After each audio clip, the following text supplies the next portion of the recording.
施政報告未如傳媒預期重推租置計劃，有學者話今次政府向傳媒放風之後唔推出，屬於唔常見嘅情況。由簡恩橋報導。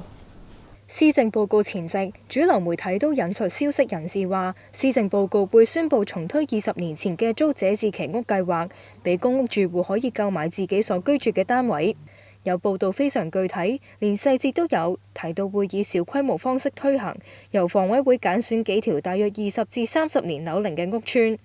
公屋住戶可以喺扣除地價之後，以低廉價錢購買所住嘅單位，甚至預料售價將唔會超過100萬。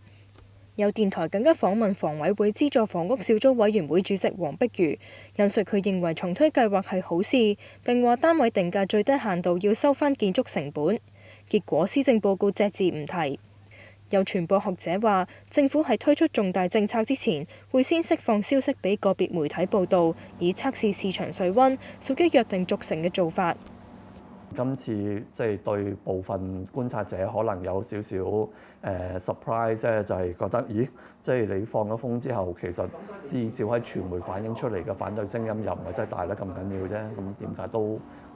in the end都冇推到咧？咁但係以前真係嗰個民間嘅反應係好靠媒體表達出嚟。可能今時今日佢放完風之後咧，嗰啲持份者嘅反應咧就已經自己有唔同嘅渠道即係反映咗。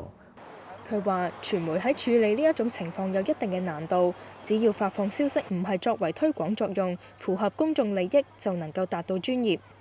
政府放風話想推呢樣嘢嚇，咁就跟住同你講明啦，你唔好話我講嘅，但係你放下風啦咁樣樣係嘛？咁你唔通唔報咩？係咪？即係個唔通唔報嘅意思，唔係話淨係因為你唔可以唔合作，而係講緊係，喂，咁如果政府真係喺度認真考慮緊一種政策，思考緊一種政策，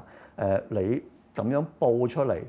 似乎聽聞有呢個可能性咁，其實你都真係服務緊公眾㗎喎，係嘛？公眾都要知。佢建議傳媒處理呢一類消息嘅時候要小心謹慎，應該留意用字同埋寫法，避免將可能推出嘅政策寫成一定會發生。廣播新聞網記者簡恩橋報導。